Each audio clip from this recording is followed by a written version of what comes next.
Big drive energy. Third time is a charm here at the Players Championship for us going live.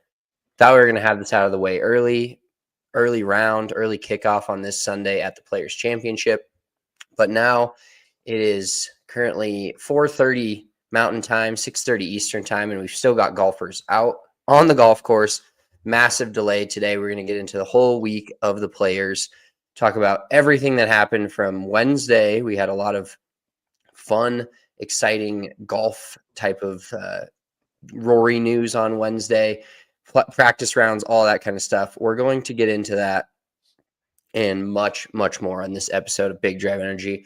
We are part of the Golfer Gang Network. I want to let everybody know that if you're a big golf nut, like golf podcasts and content, go check out the Golfer Gang Network. A lot of podcasts and content just like us, all different types of guys and gals out there doing content for golf. So check them out and check us out. Make sure if you're watching this on the YouTube, give us a thumbs up. We'd appreciate that. All right. Where do you want to start? Do you want to start with some news and notes from the week? Just to update everybody right now, if you're listening to this, Rory McIlroy is on hole 15 and at 12 under par. Same with hole 16, through 15. JJ Spaun also through 15, 11 under. Akshay Bhatia through 16 at 10 under. And your best friend, Tom Hoagie, 66 today, vaults himself all the way up into a tie for third. But let's start with Let's start with early. Let's start with fuck Tom Hoagie. Rory's got the 12-footer. I think I'm going to be a little early, so I'm not going to give it away. But Rory could kind of separate himself from the field with this one a little bit.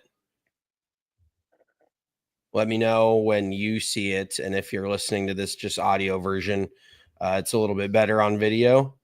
But I just watched Rory, and he apparently does not want to put it away. He wants to let everybody hang around as long as possible. I mean, realistically, this is not the strongest leaderboard we've ever seen for this type of event. And it is true that you can have all the best players in the field, and that doesn't mean they're all going to play well. So you got to give credit to Rory. He's playing well this week. He's had some definite ups and downs, but when you have this kind of distance advantage that he's got, it's kind of, I wouldn't say not hard to play well, but that is one thing I realized this week picking Sepp Straka, who is not the longest player in the world. With a lot of these longer par fours out here, it just makes it really tough. And real quick, let's just dive down that rabbit hole. Sepp Straka is going to bone me out of $450, probably by one shot. Now, if he makes birdie on 18, he's got like an approach shot from like 180 yards in the right tree line, like not just in the rough. Maybe he's just in the pine straw. I doubt he's going to make birdie, but he's got to get to 7 to even have a chance. And then I got to have some other players come back. But I really don't think it's going to happen. And it all is thanks to a front 940 today. So he basically just blew on the front 9. Shooting 40 on the front 9 is not great. It's pretty rough to shoot a 40 on any 9 holes for these pros. And we've actually seen it a ton this week. One of the best tweets of the week was Max Homa's front 9, or I think it was his front 9.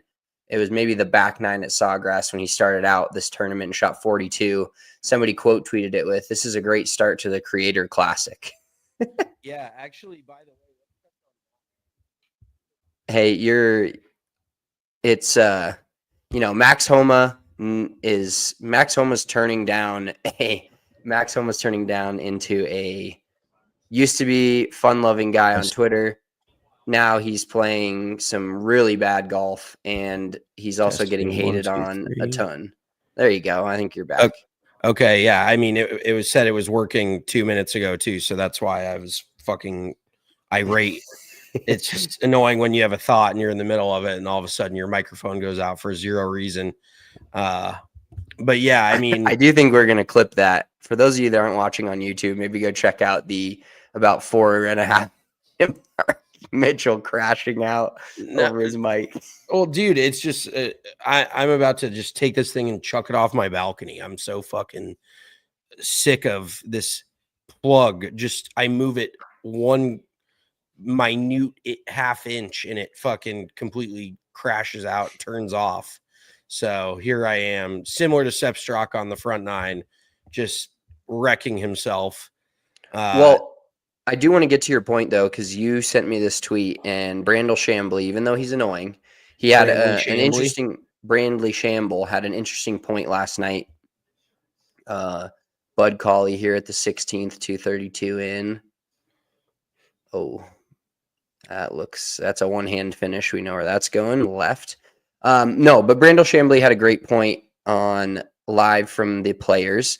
He said, quote, I said it last week and I'll say it again and I'll continue to beat this drum. If they played more golf courses like Sawgrass, we would have a reordering in the world rankings, and organically how fast players swing the club would come down. Lucas Glover swings the club 110 miles an hour. JJ Spaun 115. Bud Cauley 114. Smalley 115, Bhatia 116, Connors 115. This is about control. Glover's hit 11 fairways every single day on this golf course. The way it turns and weaves and bobs under these windy conditions, only one player in the field hit more fairways than him. It's about control. And it brings up an interesting point just on the PGA Tour in general, because everything is how far can you hit it in distance. And I don't care if you're 30 yards off the fairway. If you hit it another 20 or 30 yards off the tee, you're going to be in a good spot. And now, Rory is one of the longer players on tour and one of the better driver of the golf balls on tour, so it's not necessarily standing true this week if he ends up holding on for these last two holes and winning it. But it does bring in an interesting point when you see this leaderboard. It's not only not a ton of big names, but basically everybody 2 through 7 right now is probably middle to later middle of the pack on the PGA Tour in driving distance. Yeah, I mean, I definitely agree, but that's just the PGA Tour kind of sticking its foot in its mouth, where they want to roll back the ball. They want to make everybody hit it shorter, but they've built all these golf courses they've torn down all these trees on all these old golf courses. They've made them more wide open. They've made them longer. It's like, what do you want? Just tell me. It's like asking your significant other what they want for dinner.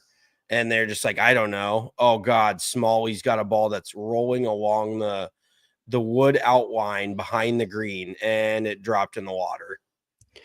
Dude, I will say, so he's still 4 back, and Smalley, Bud Cauley, those guys had a legit shot to win it today, but you just felt like it wasn't a day that they were going to get it done. Now, JJ Spawn's hung in there, but he's also won on tour a couple of times. But oh my God, how does that go in the water? Oh, I guess because the wood is tilted, slanted down. Yeah, I was like, oh, that's going to sit there. It was like tilting towards the walkway. I will say, and maybe this is a premonition of things to come for Rory McIlroy on this hole. I haven't watched him hit a shot yet, but it's electric when somebody has a lead at TPC Sawgrass and they come to the 17th hole. The last 2 holes are legit. I saw Justin Thomas go double, triple on Thursday to basically bury his week. And then he shoots the course record Friday, kind of gets back into it. But this hole coming down the stretch can change everything in it. And it may be, is this the toughest shot in professional golf? This one singular shot right here? Yeah, I wouldn't go that far because it is such a short shot. Oh, and Rory is going a little bit left of it. Hit a pretty damn good shot. It's spinning off of, it's spinning down onto the fringe. Oh, he's right up against the collar. That is not going to be, I'll be interested to see if he uses the putter, if he tries to like belly a wedge, almost blade a wedge and like a putter, but it's not a great spot. But to your point, I would say it is definitely one of the tougher shots nerves wise, but the fact that it's only 130 yards does make it a little bit easier, relatively speaking. But almost consistently, yes, I would say all things considered with the and I'm kind of contradicting myself at this point, but the hole itself is not that hard, but the circumstances of where it is on the golf course, especially like you said, you're coming with their lead, you need to hit the green, or you feel like you at least got to make 3, at the most. But I will say when this hole plays downwind, and it's all relative because into the wind too hard would suck too. But I'd rather almost have a little bit of like a 5 to 10 mile an hour breeze into the wind than I would downwind, because we saw guys land it on the front edge of the green, like right over that bunker on the downslope, and it trampolined into the water earlier today. So maybe, in all honesty, this rain delay and this lightning delay with a little bit of moisture on the golf course kind of helped these later groups, because it was pretty firm out there earlier this morning. And I watched Sunjay Im's tee shot land short of pin high and end up 15 yards into the water. So it's just kind of a different animal of a hole. Yeah, I was going to say the rain delay and just the conditions this week, the guys are playing a completely different golf course today, especially the guys that made it through the rain delay and still had to play a few holes, than the golf course they were playing on Thursday. And there's no better example of that than 17, where normally on 17 on Sunday, if it's a nice day out, guys are worried about that exact shot you said, like hitting the ball in the middle of the green today. And right now in these current conditions, mostly means you're probably ripping it back towards the front of the green, a la Rory just did, and then it's ending up on the front fringe. If you juice it a little too much on a normal day at TPC Sawgrass on 17, even if it lands in the middle of the green, there's no guarantee that it's not trampolining over and ending in the water long. So it's been crazy to watch these players just kind of adjust to the golf course and how much it's changed, because I've watched, 50 to 100 putts today from different guys. And I can't tell you, the one Rory hit on 15 that he kind of blitzed through the break there, it was actually for par after he had to kind of chip out. But other than that, I think every putt I've seen not go in has been short of the hole. These guys struggle with slow greens. And not necessarily slow greens. I mean, when they're not slow all week. Yeah, when they're Rory. Oh my God. Oh no, I'm sorry. That's Danny Walker. That's not Rory. What an idiot I am. It just looked like Rory. Let's talk about Danny Walker for a second. Yeah. Guy literally shows up to the range Thursday morning, not in the field. Jason Day has vertigo or gets sick or does whatever happens to him. And now past that tee shot, looks like he might make par. Danny Walker might make par on set 18 and finish in the top 5 when he's going to make over $1 million. Yeah. And I saw a tweet from Monday Q Info that talked about him. He was a fan at this tournament last year. Yeah. He's a spectator. How electric is that? Yeah. I mean, dude, you know what fucked me up is I thought that, what a shot from Spaun. Mm-hmm. I thought he's gonna tie the lead. It was Jimmy Walker this entire time. I thought so. Yeah, I thought so too. Shout out Seth Tenike. Hell yeah. Let's go, JJ. I wonder if Seth had money on JJ Spaun beforehand, because that's a good ticket. I really, this tournament in general, win, lose, or draw, JJ Spaun has changed my perspective on his game a little bit. I really didn't think I was unfamiliar with his game, relatively speaking. I didn't think he had this kind of tough golf course play in him. But he's had a hell of a week. JJ Spaun, a little off topic, but did you listen to his press conference? No.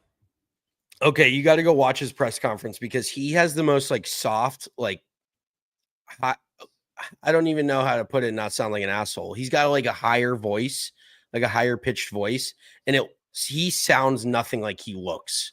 You expect him to have kind of a grovelly, lower voice, and he kind of sounds he's like a higher voice and very soft spoken. So you got to go watch that, because it catches you off guard. You're like, that's the same dude that I'm watching. It just doesn't really make sense. But JJ just tied for the lead now. Well, he's going to tap in to tie for the lead, get to 12. So then it comes down to, are we going to a playoff? What are we doing on 17? Because it looks like Rory's probably going to make 3 here, I would assume. Do you know the Players is a 3-hole aggregate playoff? Oh, fuck. We can't do that. We can't. We're going to sit here for fucking 2.5 hours. That would be an unfortunate I mean, we could. situation. I got chicken in the oven, so we'll just fucking. I'll just sit I here have and eat not cooked. I have not started my dinner preparations yet. I'll just eat some chicken thighs while we're watching golf because I know everybody wants to see that. Oh, Danny Walker thought he hit a really good shot. Yeah, and so I looked into Danny Walker's finishes this year. It's his first year with a tour card. He's got no finishes inside the top 10. I think he's missed 3 of 5 cuts that he's played. 3 of the 5 tournaments he's played in this year, he's missed the cut. And then his best finish was tied for 13th at Mexico. So this is by far and away going to be his best finish by a mile. So Rory just kind of stubbed it with the putter, took a little swing at the fringe afterwards. It's not all the way in. I mean, it's like a 2-footer. It's basically in, but it's not, we saw it happen at Pinehurst. I'm not counting anything out at this point. Dude, I texted you about that last night, and I completely forgot he missed 2 short putts at Pinehurst, and they were just drilling him for it. And granted, full swing is very legit, like they kind of glaze certain players, but if you're going to glaze anybody and anybody gets the most glazed on tour, it's probably Rory, just for his level of popularity combined with his career and how well he plays at almost every tournament. But the fact that they were just like really ramming him for missing multiple 2-footers and Dan Rappaport being so shocked about it. I mean, everybody was. And at the same time, you're like, dude, that was kind of what the start of his downfall. Shout out Lucas Glover. I just saw him. And I think it's maybe a broomstick thing. Everybody that broomsticks it, they give before, he flaps his arm out. Oh yeah, he kind of and then he puts it, and then he just like takes it into the putter. Oh shit. Okay, Akshay. Well, a little too late for Akshay, but he just hit one close on 18. He thought he almost holed it. He was down on his hands and knees. So he could get it to 11 under. He's gonna make. So did you see the purse payout for this week? I mean, it's the biggest on tour. I know that. Yeah, so there's 5 guys that are going to make. If you finish in 5th place, you still make over $1 million. That's insane, right? Like I remember the days where making $1 million as a winner was huge. Yeah, I was like, holy shit! It was like, is that 1.1, 1.2 winning a tournament? Now it's like, 5th place at the Players.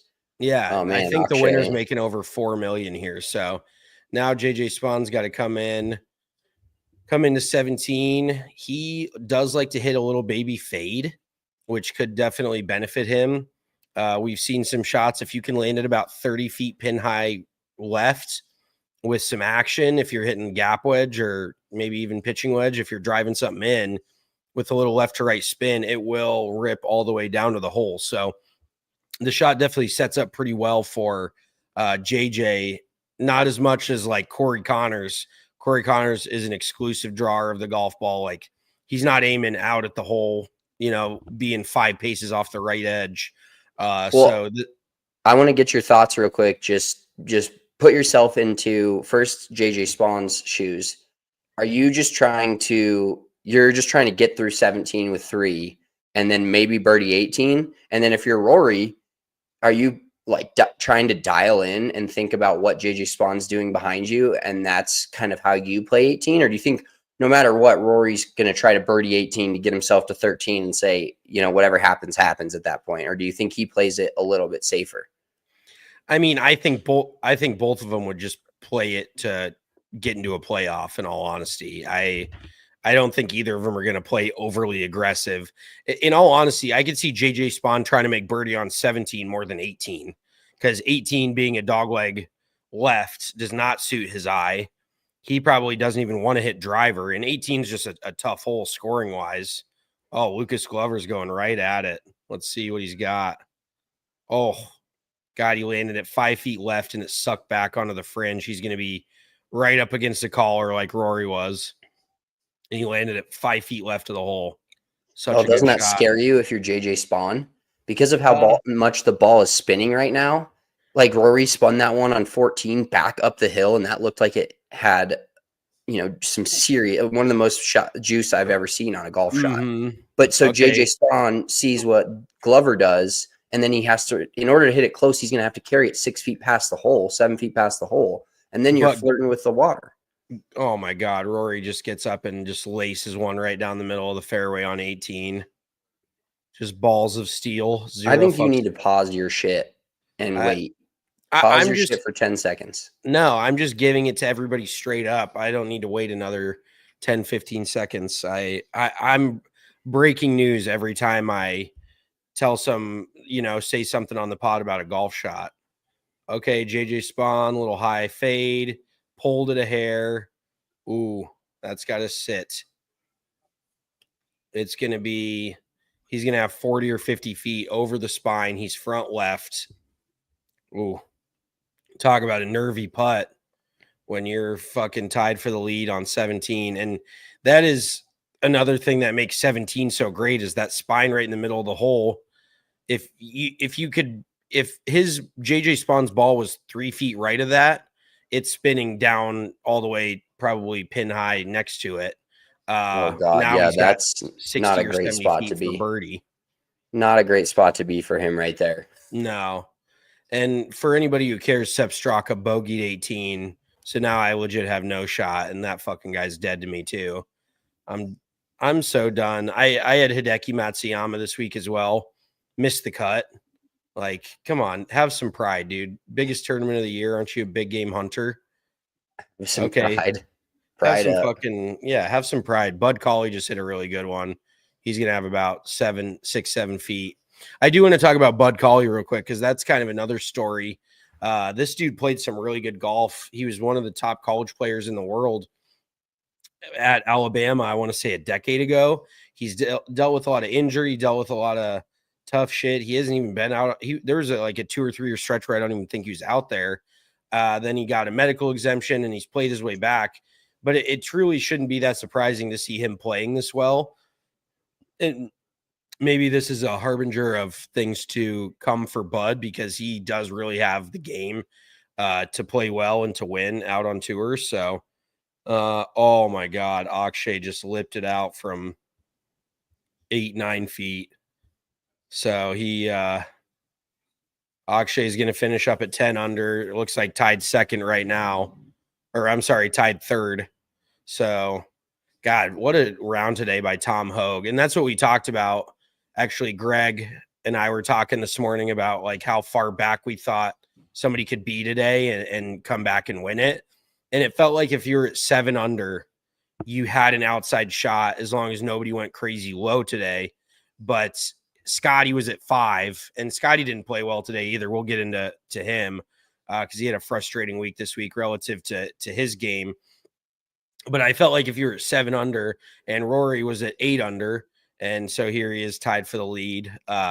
It was one of those where you're like, 3, 4, 5, even 5 shots, you got a chance, but 6 or 7, you really had to go out and shoot. If one of the guys at 7 under shot 66 today, they'd be at 13, just a hypothetical. So it was one of those days you knew was going to be pretty tough.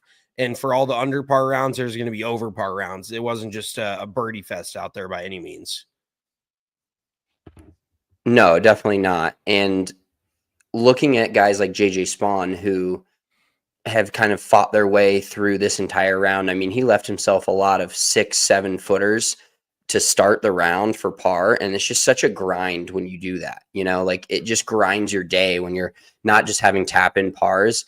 And what's funny about this tournament, and most PGA Tour events are like this, I feel like, but this one being heightened and a bigger payout in the 5th major makes it a little bit more under the microscope. But I think it's crazy when every Thursday, Friday, 2-3 guys go out there and just shoot these insanely low rounds. And I think the leaders at the end of Friday were at 11 under. And now you're going to have somebody probably win this tournament at most likely 12 in a playoff, maybe 13. So it just everything tightens up on the weekend. And of course, the golf course usually gets tougher. This week, I think it got tougher mentally for the players because they are having to hit putts so hard that they aren't used to hitting, and then leaving everything short that they've left short. But at the same time, I think the rain has made this golf course a little bit easier to get around, and you can attack pins a little bit more with how much rain has happened. then you factor in the wind all week, and I don't know. It's wild to think that a guy that was at 11 under could have made one birdie in the last 36 holes. Granted, you're not going to make 36 pars, especially not at TPC Sawgrass, but you make one or two birdies and you shoot one under each day, you're probably winning this event going away. Yeah, and that is the beauty of these tournaments, is if you would have told me 12 under would win it this week, or 13 under, whatever, I would have told you, after seeing the first 2 days, I would have been like, you're fucking out of your mind.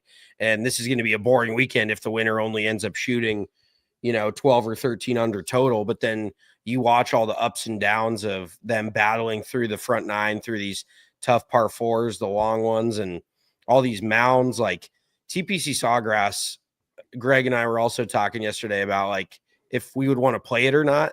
And I honestly am just not a Pete Dye golf course fan. So I definitely would not want to spend the money, because they were charging $850 a pop to get out and play this course before the event. So it is just not a golf course for me. And I just watched Rory shot. It is not great. It is okay, but not great. So, okay, here goes JJ Spaun now. Is Rory on the surface? Yes, he is.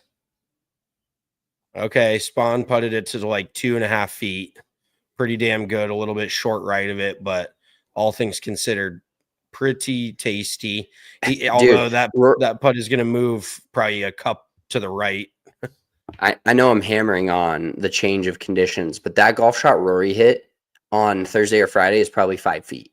Yeah. It'd be such a mental fuck for these guys. Yeah, and you just can't trust that it's going to play as soft as it's playing right now.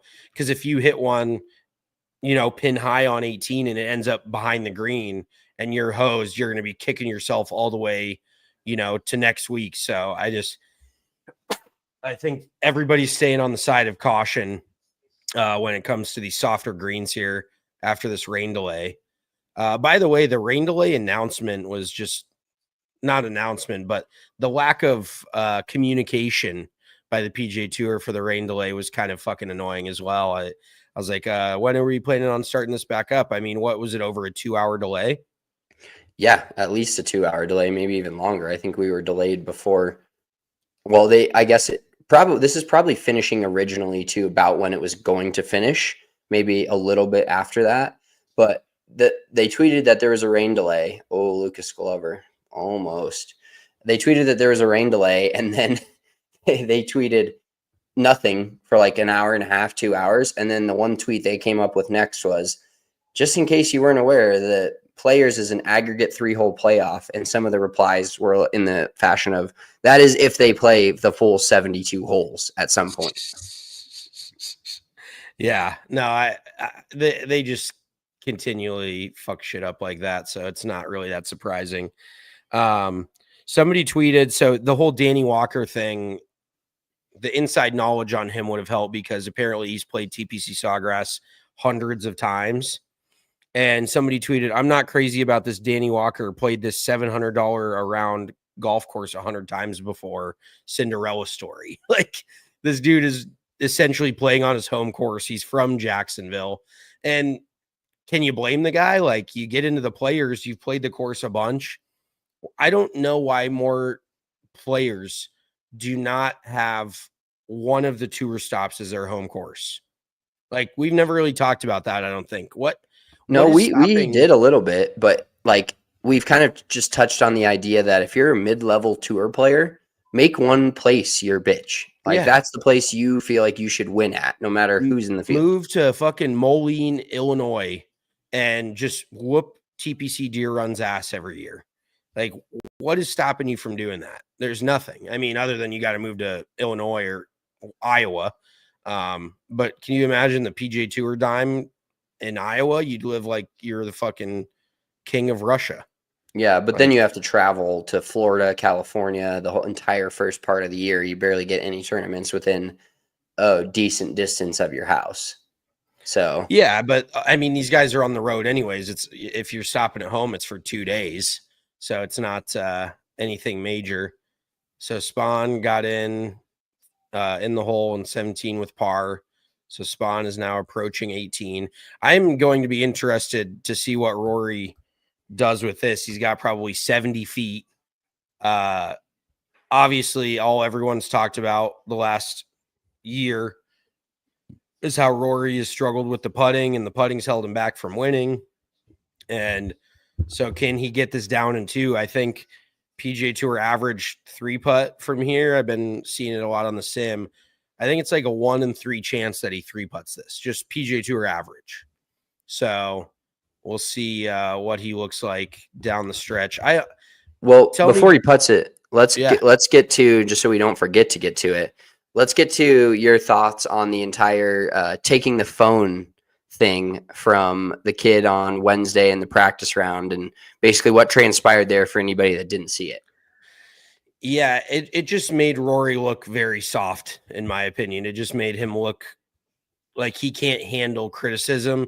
And he's heard a lot of it these last couple of years from a lot of different places. But, heavy is the head that wears the crown. You want to be the face of fully prepared for JJ to spray one in the water here. I think he's going to peel a cut off the left center of the fairway, right in the throat of the fairway. He's going to hit it in the middle of the green. And I will say, JJ being a shorter hitter, like there's never really an advantage to being further back. But in order to get close to this pin on 18, if anyone were going to get close, it would be from a little further back with less loft, because we saw what Rory did from a $180. He probably hit 8-iron, maybe 7-iron, hit it way up in the air and spun it back probably 30, 40 feet. So I think if JJ has 6-iron in, he can really hit something back there, and it's not going to just rip back on a 6-iron. It's not a high lofted club. So, okay. Rory, it's not in the hole by any means for Rory here. So he's got about 6 feet, which is going to be interesting. Now I'll wait on JJ Spawn's tee shot for you, Spencer. I won't ruin it. All right, no spoiler alerts for the other half of the pod here. I'm just watching Rory's ball. It rolls up to the hole. I was listening to Sirius XM PGA Tour radio today and just laughing out loud because of how much you hate it and how much you hate listening to golf on the radio, and their goofy ass takes the putter back, swings it through. It's up. Oh, it's in. That's how every putt sounds. Radio play-by-play for golf is essentially the equivalent of listening to paint dry. I would almost rather listen to bowling. Listening to golf is the most pointless fucking thing I've ever heard in my life.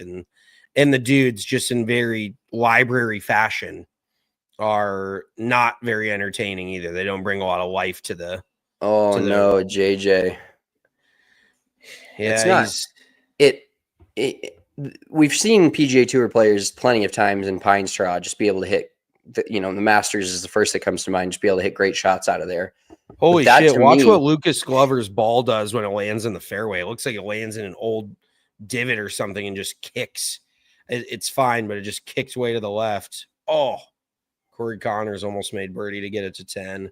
JJ Spawn's ball looks like the difference, the lineation between the Pine Straw and the fairway or the rough has like a pretty big curb. It's like hitting next to a curb. So I don't even know if he's going to be, I don't know if that's just the way it looks on TV or if he's going to be able to get a solid club on that. I think the ball is far enough away that he'll be able to get a club on it just fine, as long as he doesn't have any tree trouble. But the ball is going to be below his feet because he will be standing in that secondary cut of rough and then hitting out of the Pine Straw. So lucky for him, he does like to fade it. I thought he hit a great tee shot. Almost just hit it too hard, so that is tough. It's kind of like why Lucas Glover just hit 3-wood, because on that line, that tee shot probably runs through the fairway, but on with 3-wood, it's fine. With driver, it's through it. So JJ definitely playing a little bit more aggressive, all things considered. But Rory, and who knows what's going through JJ's mind. I think if you were to ask him, he was going to say, I think I need to make birdie here to win. He wants to make birdie. Whether or not he's playing that aggressive or not, he's erring on the side of caution, but he's definitely not oh, please God, just make par. He's not steering it.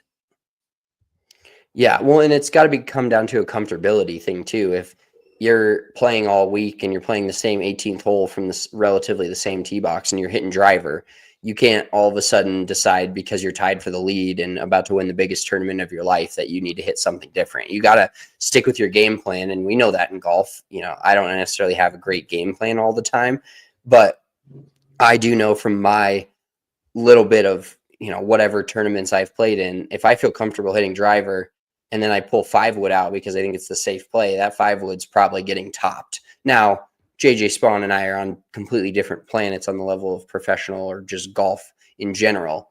But I do know that there's a certain comfortability, and I don't think that leaves you no matter how good you ever get. There's definitely clubs, if you could get PGA Tour players on a lie detector test, there's definitely clubs that they feel more comfortable about. Speaking of not feeling comfortable with any of your clubs, real quick, before you say this, does Rory make this or not? You probably already seen it, so don't guess. Billy Horschel with one of the funniest quotes of the fucking week. I have, God honest, no idea where my golf ball's going. Oh, he fucking squeaked it in there. He gave the head nod. He knew that was just about to U.S. Open that shit. Leave that putter face straight up in the air. I will Billy say Horschel, one of the greatest quotes of all time. Yes, that was awesome. He's like, I have no idea where the golf ball's going, and I'm just trying to get into the clubhouse. Rory did hit that putt solid, though. He didn't hit the top half of the ball, so I think that's probably why it kept the pace to stay inside the right edge there.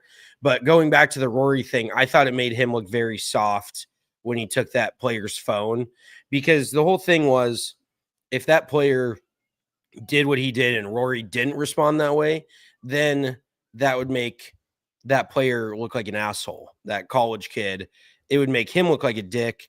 But instead, Rory kind of gave that kid some sort of power by just simply stealing his phone from him. Like, that's not really a legal thing to do. And then I think he had him escorted off property. But that's where it's like, for Rory, I'd rather just talk shit back or say something like, why don't you make it out here on tour and then you can chirp me or whatever, rather than. Yeah. And at least I was winning the Masters would have done really good there. Yeah. Yeah. I mean, he's got everything in the world on. This is just some 19, 20-year-old college kid that's pretty good at golf, but Rory has no reason to stoop to that level. And that is how you can kind of tell that Rory is somewhat affected by the outside noise around him, letting that get to him, where he's almost like Kevin Durant. Like, he just responds to the haters. He gives them too much. And part of me respects it a little bit, but also part of me is like, dude, nobody even hears about this today if you don't go grab that guy's phone. Nobody would have ever known what happened. But then it's something outside of golf that he has to focus on. He's getting questions about it, all this shit. It's like Rory can't help himself out and just try to just play golf and not fucking say anything. Just go put your head down, play golf. Yeah, but if he does that, I think he gets hated on too. Because, like, look at the heat Colin Morikawa took this week when he said, I don't owe you guys anything for leaving early and all that. And everybody's like, oh, this guy's such a fucking loser. Like, they kind of just expect them to stand up there and be a punching bag. Yeah, no, I agree. And that whole deal where I saw this one guy, one of the PGA Tour media members, quote tweets it and goes, your paycheck is solely based upon your relationship with the PGA Tour media. And it's like, no, it's not. Oh my God, JJ Spaun golf shot. He's got about 30 feet short right of the hole. It looked like his back foot slipped out from under him, and he still struck it super solid. Oh, dude, I'm watching it right now, just as him taking his stance. I would shank the living fuck out of this thing. You would hit your caddy. You'd hit the bag fucking and dude, his back foot slid way out from under him. I would be willing to say, given those circumstances, the fact that he was able to react in real time and steer that thing onto the green is fucking crazy impressive, and get it, somewhat near the hole. It's not even 60, 70 feet away. He has an outside chance of making that putt. Yeah, if he makes that, I don't know. I will blow up. Did you see the JJ Spaun Jerome Bettis comparisons on Twitter this week? I did not, but that checks out. Definitely Yeah. checks out. Yeah, he's got like those chubby cheeks. I feel like he's just a tan. He's a California version of me a little bit. He's definitely skinnier than me, but he's also kind of got that body. Like even when I was skinny, I still didn't look skinny. And I feel like he's kind of the same way. Like he is pretty skinny, but he's still got he's kind of got that chunky dude stature to him. He's got the wide shoulders. He's a little shorter. So I like JJ. Maybe JJ Spaun can become one of my favorite players on tour. I've always liked the guy. Honestly, I really like his action. I like his move. I am just generally adverse to California players. I'm not a huge California guy. Real quick, I'm just gonna flip subjects real quick here. Say JJ Spaun two putts this, and we have a playoff. I don't even know if they start it tonight. I really do not. That's what I was going to ask you because I don't have sound on the TV I'm watching. Are they talking about that? Because it's 7:15 there. Gonna be almost 7:20. I looked up their sunset and it's like right now, like the sun is going down. So the cameras are definitely brightening the broadcast, but it is not that light out here at all. Yeah, and maybe that kind of makes Rory's two putt even more impressive. Dude, I think the electric part would be a Monday 3-hole aggregate playoff, just two guys. Oh yeah, it's like the Tiger Woods, Rocco Mediate fucking U.S. Open. Dude, how sad is that though? That the U.S. Open has that electric of a playoff scenario that we could, and I feel like we haven't gotten it since the Tiger Rocco. Like 18-hole aggregate playoff for the Valero Texas Open, no thank you. But for a major championship to have two guys on the golf course on a Monday, we haven't gotten that in years. Mm-hmm. Electric content. That would be super electric. A little bit of a off topic, no surprise, but did you see during the rain delay they were allowing spectators still out on the golf course and fucking there was people standing on 15 green taking the flag out, taking pictures, holding the flag and shit, just standing on the green.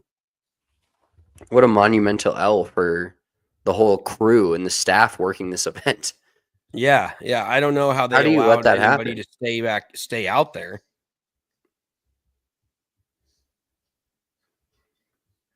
Glovey. Oh my God, so short. Dude, nobody can get a putt to the hole. I've said it 40 times on this podcast, and we've only been going 40 minutes, but Jesus, every single guy is just short knocking it. Yeah. Like this is what we deal with playing, munis and city courses.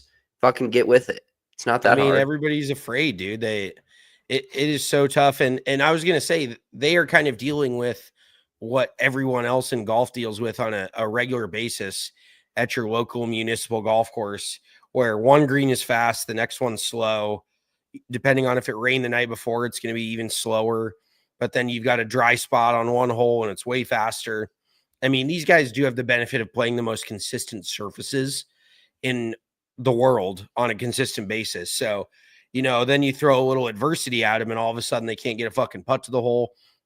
I will say, though, these last few rounds of golf I've played, I cannot get a putt to the hole either. So I do need to play some fast greens. The round of golf we played on Monday, good God, you were hitting I actually it hit the well, ball pretty damn good, and I just putted like an absolute asshat.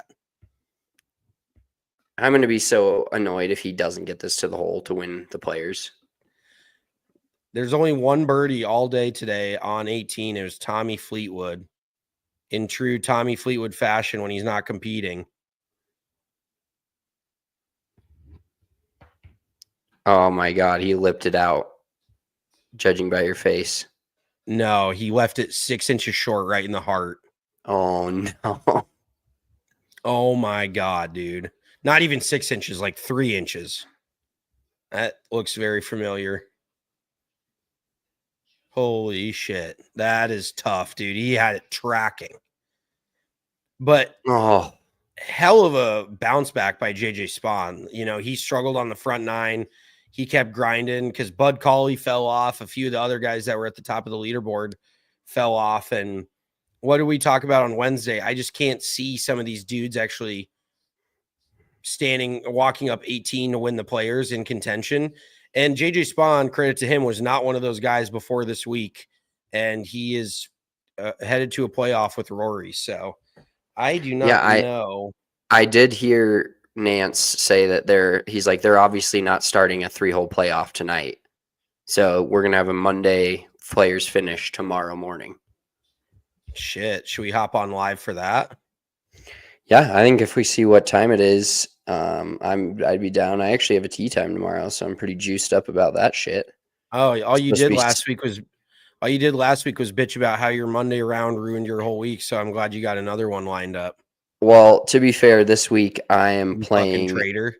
I'm playing 9 holes only. I'm hoofing it for 9er, and it's 71 tomorrow, and the rest of the week is shit. Otherwise, I wouldn't have done it. So it's just a win-win for me in the terms of I just want to get a 9er in. I'm kind of juiced up on golf right now, and even though I keep getting beaten down by it every time I fucking play, I'm just going to keep fighting it. I'm going to keep fighting the game. Let's get to just a few more notes before we wrap this up, and then definitely going to look at what time they are playing tomorrow. So this is a tweet about Bud Cauley. Obviously didn't win this event. I didn't know he was a roommate of Justin Thomas's. That's pretty awesome. But if Bud Cauley finishes in the top 3, which now I missed if he did or not, I think he was like 8 under. He'll make more money this week than he made in 8 of his 9 full seasons playing on the PGA Tour. That's insane. And then Will Zalatoris, rough week for him. I was texting our buddy Parker on Saturday morning, and he's like, I got Willie. He's like, who's going to play good in this wind? And I gave him Tommy Fleetwood, which unfortunate L for me. I just was taking a guy that I thought played more golf in Europe than in America. And we appreciate you, Ben. And he sucked. And then he had Will Zalatoris. He's like, I've got Will Zalatoris and Tommy Fleetwood in the top 5 after today. And I was like, oh, Willie Z is right up there. And Will Zalatoris was 11 under after 13 holes and finished the round at 2 under par. Just Sawgrass getting him absolutely clobbered on the last 8 holes. So unfortunate.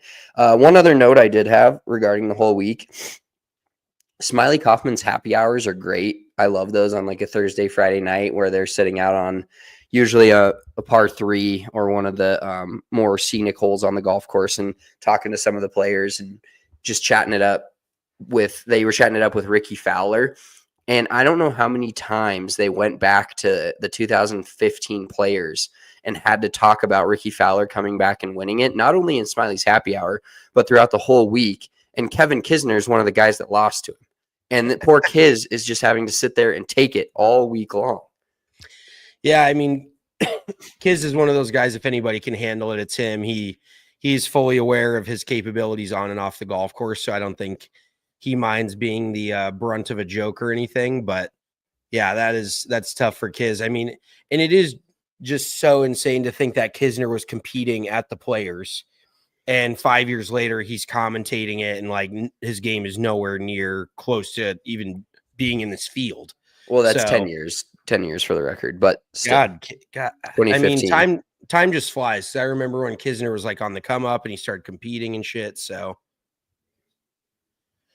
I think the only other shout out I have is I'll give a shout out to Justin Thomas shooting a course record the second day, really pulling me back in before he let me down after a blazing 78 on Thursday. Also, one funny note, this has nothing to do with golf, but I went to a chili cook-off today at our mom's church. She took home the trophy. Pretty impressive. Legend. But I was sitting there, and me and Stoyer brought the average age down of that whole thing by a million years. It was a lot of older people, and there's no conversation that basically showed how old the crowd was than this. I heard a guy behind me showing another guy his phone, talking about hearing aids and showing him the different brands.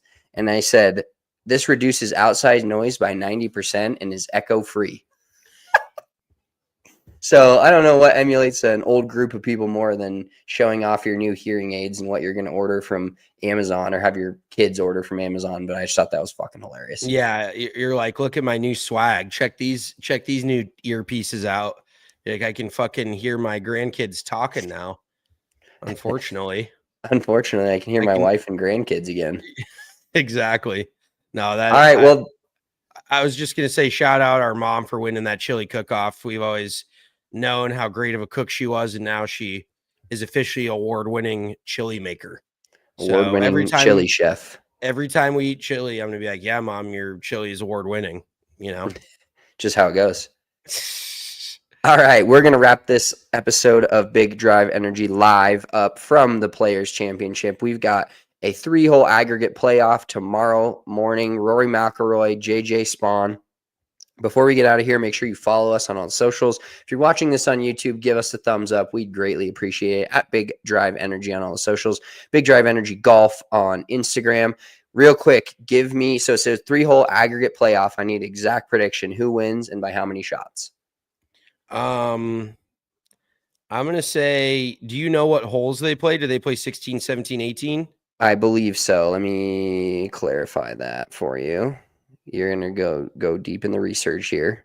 Either way, I would assume they go 16, 17, 18. 16, 17, 18, starting at 9 a.m. Eastern time. Okay. Goddamn, we're just hopping right in. You'll love to see it. So I say we go live again tomorrow morning at 9 a.m. my time. But in the true hater fashion, I am not that much of a Rory hater anymore. I did say who's going to win a major this year, but I am going to pick JJ Spaun winning by a single shot. I've got JJ in the 3-hole playoff tomorrow morning. All right, I'm going to just oppose you. I'm going to say Rory McIlroy by 2 shots. Okay, and here's one other question. What do you think the odds open at for the playoff? I think Rory is minus 200, minus 190. Okay, I would say even more than that. I'd probably say minus 250. Yeah, at that point, it's probably worth just putting more money on JJ. On the Spaun. On this, we're going to spawn some more dollars. Let me see if I can. Oh, it's odds are already out. Rory minus 165. That's JJ it. Spaun Wow. plus 130. Okay. I mean, it is only 3 holes. There's anything can happen in 3 holes, and there's water in play on all 3 of them. So we get a early morning Rory water ball, fucking ruin everyone's Monday. Fucking ruin everyone's Monday except for me, who picked JJ Spaun by 1 shot. All right, that wraps it up for us. Big Drive Energy Live. We'll see you guys in the morning. Rory, JJ Spaun, Players Championship, and $4.5 million on the line. Enjoy the rest of your Sunday evening and your weekend. Peace.